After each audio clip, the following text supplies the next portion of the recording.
પોરબંદર લોકસભા વિસ્તાર હેઠળ પૂર અસરગ્રસ્ત ઘેડ પંથક ગામડાઓની પોરબંદર સાંસદ અને કેન્દ્રીય શ્રમ અને રોજગાર મંત્રી મનસુખ માંડવીયાએ મુલાકાત લીધી હતી.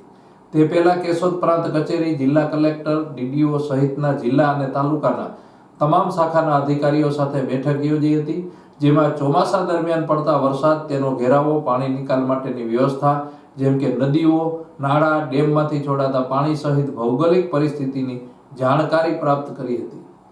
આ બેઠક બાદ મંત્રીએ અધિકારીઓના કાફલા સાથે ઓજત નદી કાંઠાના વંથલીના ટીકર અને આખા ગામના લોકોની મુલાકાત લેતા તેમણે નદીમાં ડેમ અને પુલ સહિતના અવરોધો ઊભા થતા હતા, પાણી રોકવાની સમસ્યા સર્જાતા આ પાણી નીચાણવાળા ગામ અને સીમમાં પ્રવેશતા પાકને નુકસાન થઈ રહ્યું છે. ઉપરવાસમાં ધોબીઘાટ દ્વારા છોડાતા કેમિકલવાળા પાણી પાકને નુકસાન કરતા હોય તેવી ફરિયાદ પણ કરી હતી. એવી જ રીતે બામણાસા ઘેડ ગામે સિંચાઈ વિભાગ દ્વારા બનાવેલો પાળો તૂટતા મંત્રીએ તેનું નિરીક્ષણ કર્યું હતું, જેમાં તેમણે જમીનના ધોવાણ અને પાક ઉપર માટીનો કાપ ચડી જતા નિષ્ફળ જતા મગફળીના પાકને નજરે નિહાળ્યો હતો. તેવા સમયે ખેડૂતોએ ઉપરવાસના ડેમના પાણીનો જથ્થો ધીમી ગતિએ છોડવામાં આવે તેવી માંગ રાખી હતી.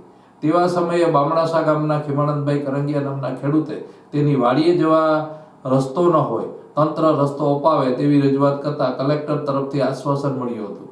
ત્યારે મંત્રીએ પોતે રજૂઆતને ભૂલી ન જાય તે માટે લેખિત અરજી હસ્તગત કરી હતી. બાદ બાલા ગામના ગ્રામજનો સાથે બેઠક યોજતા મંત્રી દ્વારા 2 મુદ્દા ઉપર તાત્કાલિક અમલવારી કરવા અધિકારીઓને સૂચના આપી હતી, જેમાં તૂટેલા પાડા તાત્કાલિક રિપેર કરવા, જમીન ધોવાણ અને નિષ્ફળ પાકનો તાત્કાલિક સર્વે કરી ખેડૂતોને વહેલામાં વહેલી સહાય મળે તેવા પ્રયત્નો કરવા અધિકારીઓને જણાવી દીધું હતું. ઉપરાંત રોડ રસ્તા તૂટી ગયા હોય તાત્કાલિક રિપેર કરવા જણાવ્યું હતું.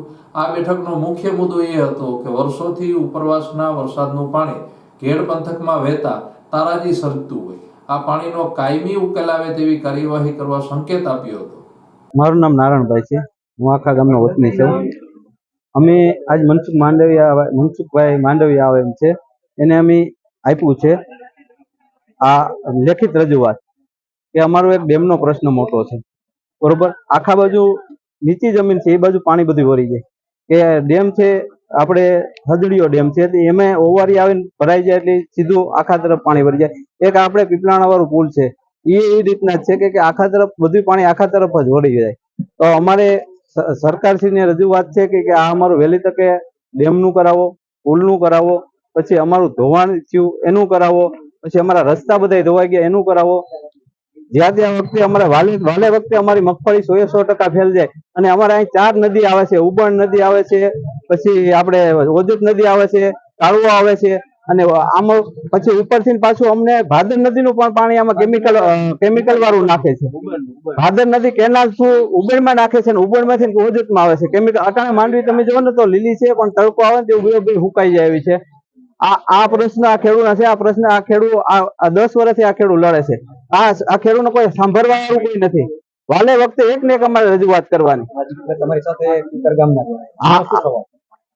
આ સાથે અમારા ટીકરના સરપંચ છે, ટીકરના ગ્રામ લોકો બધાય આખા અને ટીકરના બેયના લોકો અહીંયા અટાણે ભેગા થયા છે. એને આજ પ્રશ્ન છે. અમારા ખાતેદાર ટીકરના છે, ટીકરના જે ટીકરવાસીઓ રહે છે એને અહીં ખાતેદાર છે અમારા ગામના, એ પણ છે.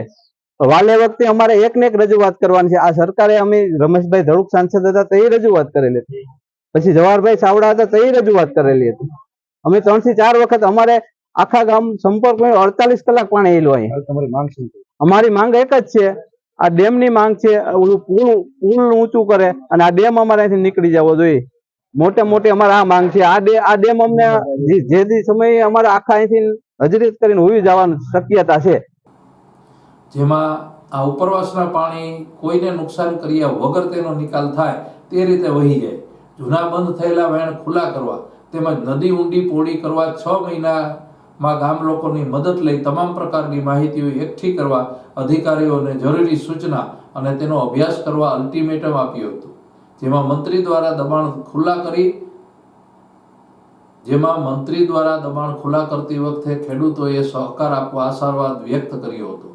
મંત્રી દ્વારા સભા સ્થળે ઘેડ પંથકના ગામડાઓમાં વર્ષોથી પૂરની સ્થિતિ નિર્માણ થાય છે, જેમાં પાણીએ તેમનો માર્ગ બદલ્યો હોય તે અંગે મોટી ઉંમરના લોકોને વધુ જાણકારી હોય. ઉપરાંત તેમણે તેમના વડવાઓ પાસેથી માહિતી મેળવી હોય તેવા લોકો પાસે આ જાણકારી મેળવવા જાહેર સભામાં મંત્રીએ અધિકારીઓને ટકોર કરી હતી. ગત સપ્તાહમાં જૂનાગઢ પંથકમાં રાજકોટમાં ભારે વરસાદ થતા કેશોદ, માંગરોળ, કુતિયાણા અને પોરબંદર વિસ્તારનો જે ઘેડ પંથક છે એમાં પૂર આવ્યું હતું. કેટલીક નદીઓના પાળા તૂટી ગયા હતા અને પાળા તૂટીને પાણી ખેતરોમાં જતા ખેતરોને પણ નુકસાન થયું હતું. આ પરિસ્થિતિને તાગ મેળવવા માટે મારા મત વિસ્તારના ગામડાની મેં પ્રત્યક્ષ મુલાકાત લીધી. વહીવટી તંત્ર સાથે સમીક્ષા બેઠક કરી.